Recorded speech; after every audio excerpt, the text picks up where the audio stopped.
अगर आप भी एसएससी सीजीएल की तैयारी कर रहे हैं तो आपको ये सारे क्वेश्चन आना जरूरी है। ठीक है, ये वही क्वेश्चन है जो हर बार परीक्षा में पूछे जाते हैं।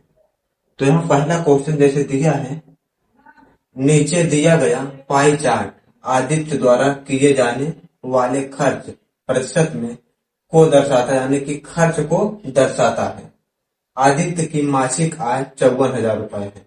तो पूछा क्या है आपसे, वह भोजन पर कितना रुपए खर्च करता है। क्या पूछा, भोजन पर कितने रुपए खर्च करता है। एकदम सिंपल सा बात है। यहाँ पर आपका क्या दिया, पाई चार्ट बनाया गया है, इसमें दिया होगा भोजन पर, भोजन का कितना कर रहा है, 23%। ठीक है, तो हम निकाल देंगे यहाँ पर भोजन का खर्च, भोजन का खर्च आ जाएगा। उसकी मासिक आय दिया है क्वेश्चन में, मासिक आय कितना है, 54,000। यहाँ पर लिख देंगे क्या, 54,000। अब इसी का पूछा है कितना खर्च कर रहा है, 23%। तो इसका 23% निकाल देंगे, 23/100। 2 जीरो कट जाएगा, गुणा करा देंगे, 1 जीरो है। 23 चौका 92, 92 का 2, हासिल लागा 9। 23 पंजे कितना होता है, 115। 115 में 9 जोड़े कितना हो जाएगा, 115 5 20 4 24, कितना आ जाएगा, तो 115 जोड़ेंगे तो 124 आ जाएगा। 12,420 रुपए क्या आ जाएगा आपका, भोजन का खर्च आ जाएगा। Option number D. तो यहाँ पर देख सकते हैं दूसरा क्वेश्चन दिया है, जनवरी के पहले 16 दिनों के लिए एक शहर का औसत तापमान 22 डिग्री सेल्सियस रहा और उसी महीने के अंतिम 16 दिनों का औसत तापमान 26 डिग्री सेल्सियस रहा। यदि पूरे महीने का औसत तापमान 26 डिग्री सेल्सियस रहा तो 16वें दिन का तापमान कितना है। औसत तापमान दिया है, आपसे पूछा क्या है, 16वें दिन का तापमान कितना है। ठीक है, जब भी औसत यहाँ पर दिया है तो हम इसमें क्या निकालेंगे, योग निकालेंगे। तो हम पहले निकाल देंगे क्या, पहले 16, क्या लिखेंगे, पहले 16 दिन का योग। ठीक है, जो निकाल देंगे तो कितना आ जाएगा, 16 गुणे औसत तापमान कितना दिया है, यहाँ पर औसत दिया है 22, तो इसमें 22 से गुणा करा देंगे। ठीक है, 16 दूनी 32 और 16 दूनी 32, 32 3 35, कितना आ गया, 352। ये क्या आ गया, पहले 16 दिन का योग आ गया। अब फिर निकालना अंतिम 16 दिन का योग। ठीक है, दिया है तो निकाल लेंगे अंतिम 16 दिन का योग। अंतिम 16 दिन का योग निकाल देंगे तो 16 गुणे अंतिम 16 दिनों का औसत तापमान कितना है, 26। तो 16 गुणे क्या कर देंगे, 26, यहां लिख देंगे 26। अब गुणा करा देंगे, 16 छक्का 96, हासिल आया कितना 9, और 16 दूनी 32, 32 में 9 जोड़ेंगे 41। ठीक, कितना आ गया, 416। ये क्या आ गया, अंतिम 16 दिन का योग आ गया। ठीक है, अब उसके बाद ये है, यदि पूरे महीने का औसत तापमान कितना है, 24 डिग्री। हम पहले यहाँ पहले 16 दिन अंतिम 16 दिन इन दोनों को जोड़ देंगे। ठीक है, तो 16 16 कितना आ जाएगा, हम निकाल देंगे यहाँ पर क्या, 32 दिन का योग। 32 दिन का योग कितना आ जाएगा आपका, इन दोनों को जोड़ देना है। ठीक है, कितना, 352 प्लस 416। अब जोड़ेंगे यहाँ पर 6 2 8 5 1 6 4 3 7, कितना आ गया, 768। क्या आ गया, 32 दिन का योग। अब आपको दिया है यदि पूरे महीने का औसत तापमान 24 डिग्री रहा। ठीक, कितना दिया है, पूरा महीना, जनवरी महीना कितने दिन का होता है, 31 दिन का। तो हम निकाल देंगे पूरे महीने का, किसका निकालेंगे, पूरे महीने का योग। किसका निकालना है, पूरे महीने का योग। कितना दिया है, पूरा महीना होता है हमारा 31 दिन का। अब इसी में औसत दिया है, औसत कितना है, 24। तो इसमें 24 से गुणा करा देना है। तो गुणा कराएंगे, 24 एकम 24 की 4, हासिल लागा 2, 24 3 72, 72 में दो जोड़े कितना आ जाएगा? 74। कितना आ गया? 744। ये क्या है? पूरे महीने का योग। अब यहाँ कितना दिया? 32 दिन का योग है, 31 दिन ये होता है। तो आपसे पूछा क्या है? तो 16वें दिन का तापमान कितना रहा? क्या पूछा है? 16वें दिन, यानी कि इसमें से इसको घटा देंगे तो आपका 16वां दिन निकल जाएगा। यहाँ पर लिख देंगे 16वें दिन का तापमान। ठीक है, चलो कितना आ जाएगा? तो दिया 768 माइनस 744, घटा देंगे 2, इसमें जाएगा कितना हो जाएगा? 2, और यहाँ सॉरी 8 में से 4 गया 4, 6 में से 4 गया 2, कितना आ गया यहाँ पर? 24 डिग्री सेल्सियस। यही आ जाएगा आपका आंसर। ऑप्शन नंबर कौन सा है? सी। तो यहाँ पर तीसरा क्वेश्चन दिया है, एक व्यक्ति प्रतिमाह 16,000 रुपए कमाता है और अपनी आय का 80% खर्च करता है और शेष राशि की बचत करता है। यदि उसकी आय में 20% और खर्च में 10% की वृद्धि हो जाती है तो उसकी बचत में प्रतिशत वृद्धि की गणना करो, यानी कि उसकी बचत में कितने प्रतिशत की वृद्धि होगी। तो यहाँ पर दिया है एक व्यक्ति प्रतिमाह कितना कमाता है, उसकी आय दिया है, व्यक्ति की जो आय है प्रतिमाह कितनी है?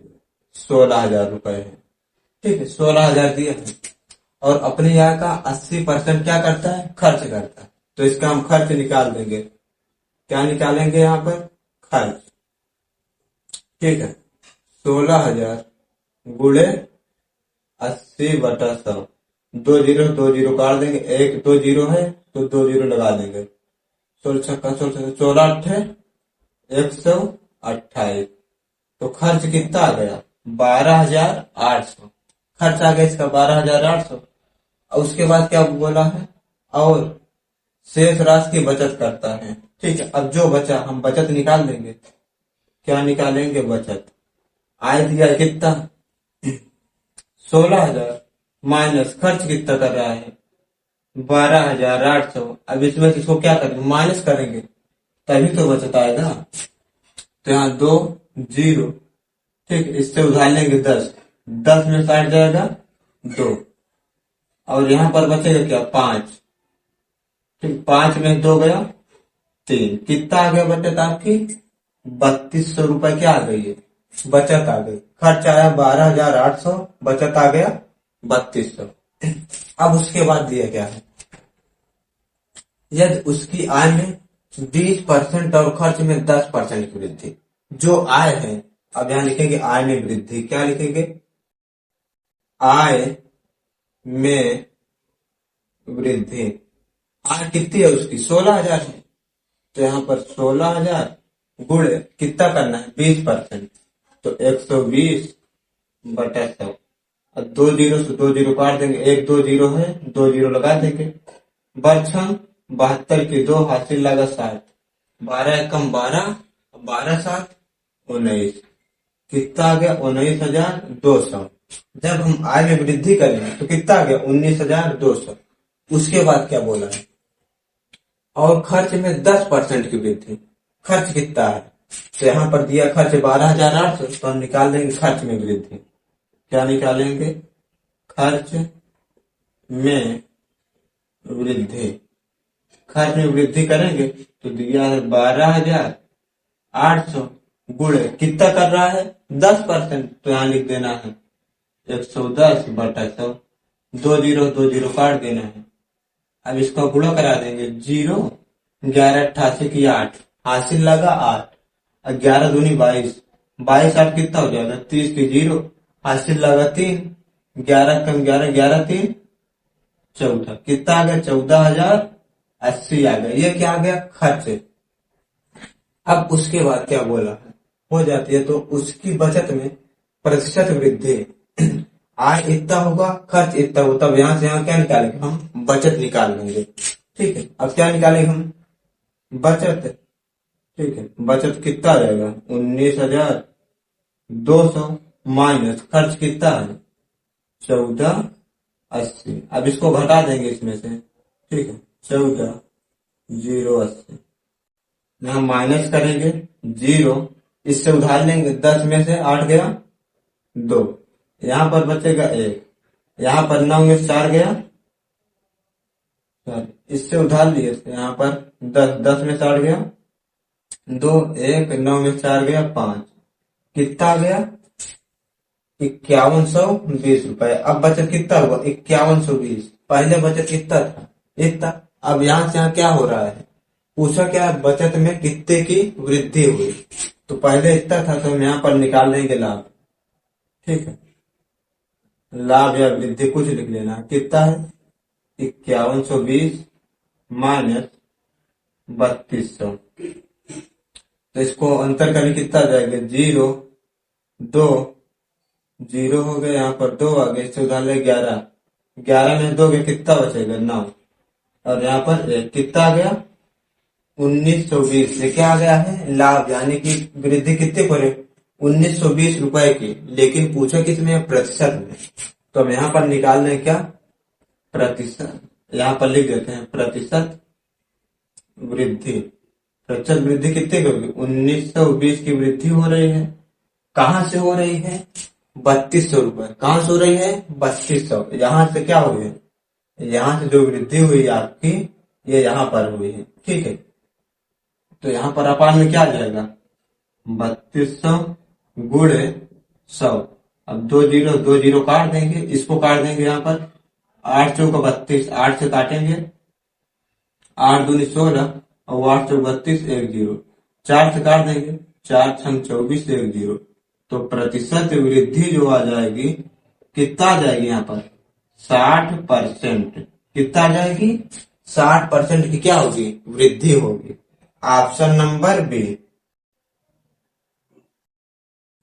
तो 4 नंबर क्वेश्चन दिया है, वर्तमान में ए की आयु बी की आयु की 3 गुना है, सी बी से 5 वर्ष से बड़ा है, ए बी सी की आयु का योग 75 वर्ष है, 5 वर्ष पहले बी की आयु का अब से 3 वर्ष बाद ए की आयु से अनुपात क्या हो।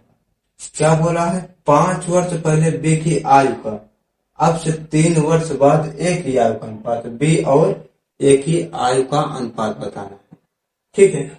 तो इसको कैसे सॉल्व करेंगे, तो ए की आयु मान लेना है, यहाँ पर 2 मानना है, ठीक, क्या दिया ए बी और कौन है सी, 3 लोग हैं, ए बी और सी कितने लोग हैं ए बी सी 3 लोग हैं।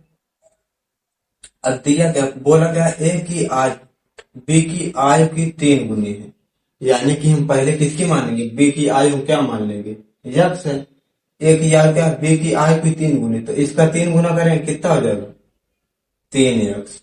अब उसके बाद दिया है सी बी से 5 वर्ष बड़ा है, सी जो है यानी कि सी जो है किससे बड़ा है बी से, यानी कि यक्स क्या है बड़ा, तो यक्स प्लस 5 हो जाएगा। अब उसके बाद दिया है ए बी सी की आयु का योग 75 वर्ष, ए बी और सी की आयु का योग कितना दिया 75 वर्ष।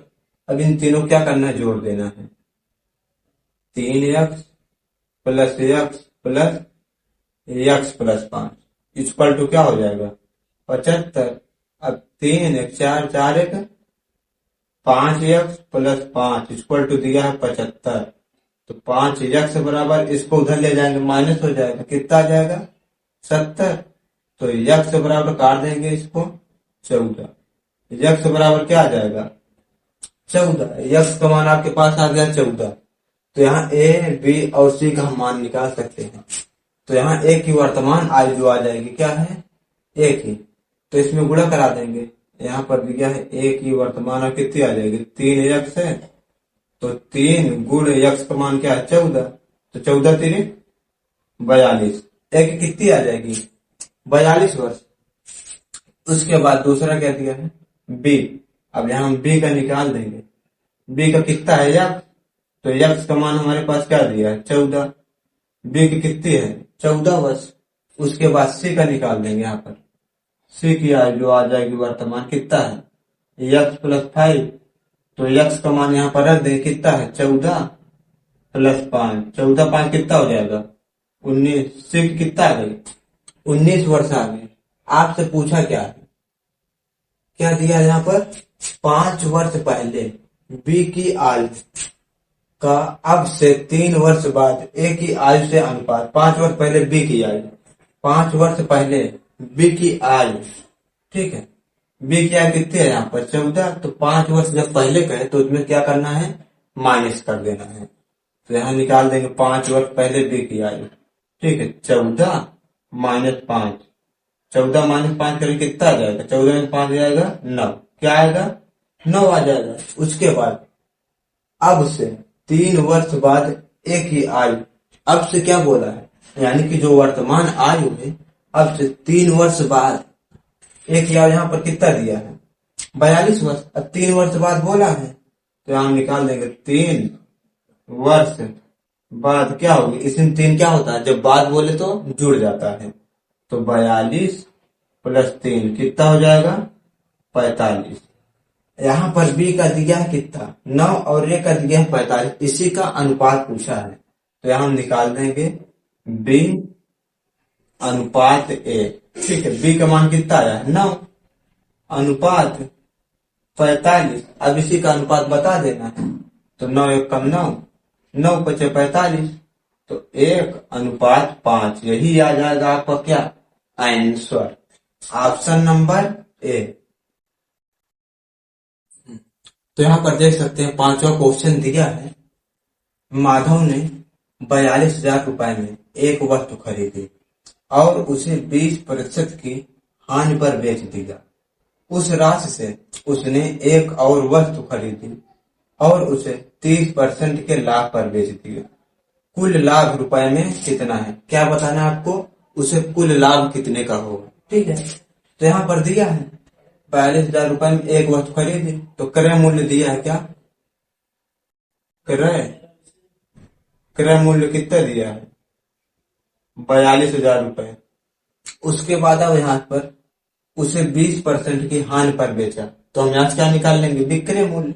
अब आ जाएगा आपका विक्रय मूल्य, ठीक है, विक्रय मूल्य बराबर यहाँ पर क्या आ जाएगा, क्रय मूल्य दिया है 42,000, कितने हानि कर रहा है 20%, तो कितना होगा 80/100 हो जाएगा, 2 0 कट जाएगा।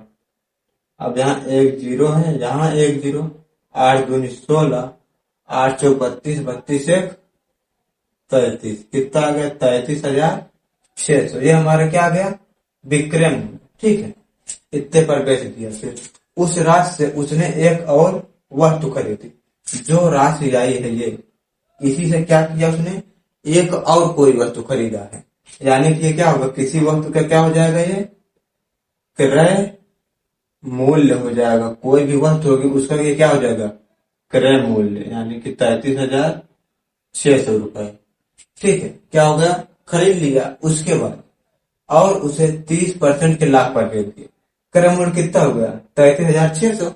अब इसको क्या कर रहा है फिर से बेच रहा है, तो विक्रय मूल्य हो जाएगा विक्रय मूल्य, क्रय मूल्य कितना दिया 33,600 गुणे, अब इसी पर कितने का लाभ कर रहा है 30% का लाभ कर रहा है, तो हो जाएगा 130/100, 2 0 से 2 0 काट देना है, 1 0 लगा देना है, 13 78 की 8, हासिल लगा कितना 7, 39 39 से 40 6, 46 की 6, हासिल लगा 4, 39 39 से 40 3, 43, कितना आ गया 43,680, ये क्या है विक्रय मूल्य। पूछा आपसे क्या है कुल लाभ कितने रुपए का है, कुल लाभ, पहले हमारा क्रय मूल्य कितना था 42,000 रुपए था, अब विक्रय मूल्य कितना रहा है 43,680, तो हमको लाभ निकालना है, लाभ बराबर होता है क्या होता है, लाभ बराबर विक्रय मूल्य माइनस क्या होता है क्रय मूल्य। तो विक्रय मूल्य आपको दिया कितना है 43,680 माइनस क्रय मूल्य दिया है 33, सॉरी, क्रय मूल्य कितना दिया, 42,000, क्या दिया है, 42,000। अब इसको क्या करना है, इसमें से माइनस कर देना है, ठीक है। तो जैसे घटाएंगे यहाँ पर 10,8,6,1, कितना आ गया, 1,680 रुपए, क्या आ जाएगा आपका, लाभ आ जाएगा। ऑप्शन नंबर सी।